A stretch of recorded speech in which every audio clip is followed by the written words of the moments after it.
Meron rin nag-text sa akin, hinahamon ako, sana hindi manahimik. Please put on screen, sana hindi manahimik si Senadora. At huwag pagtakpan ang iba at huwag maging selective lang sa mga taong sumunod lang sa utos ng nakakataas. Isama nyo ang may-ari ng eroplano na yan dahil kasabwat din siya. Itodo nyo na, huwag half-cook.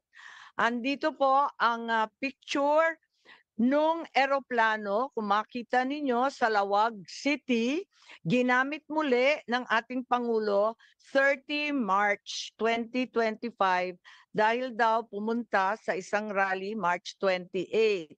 Andito po yung record, kaya alamin natin sana sa kaap ano nga ito. Hindi ito ang kauna-unahang pagkakataon na ginamit ng Pangulo Bongbong itong eroplanong to at hinihiram nga ito ng iba't iba. Nandito rin sa Mindanews, kung makikita po ninyo, yung iba't ibang paggamit nito, nariyan din sa Davao, naglanding din sa Tawi-Tawi po. At ang nagbigay ng picture, tactical operations ng Sulu.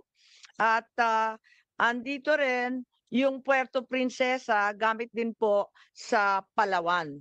So, madalas gamitin ang eroplanong ito ng ating Pangulo at pinagtataka namin dahil napaka-stricto ng security para sa Pangulo, hindi po ba?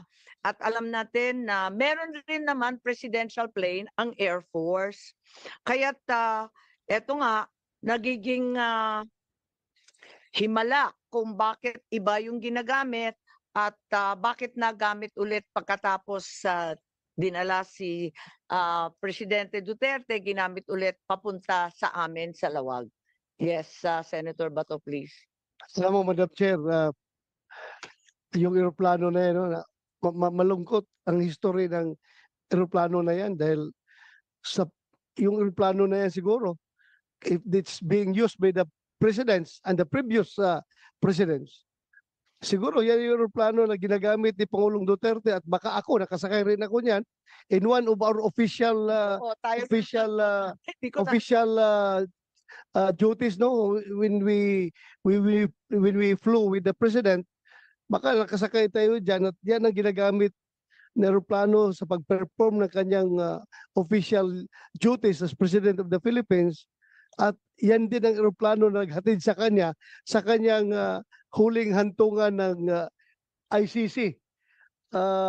Masyado ka namang sumusuko na. Wag mo na tayo sumuko, baka namang iuwi pa siya. Baka sana yung eroplano na rin yan ang magsundo sa kanya kapag siya ay binigyan ng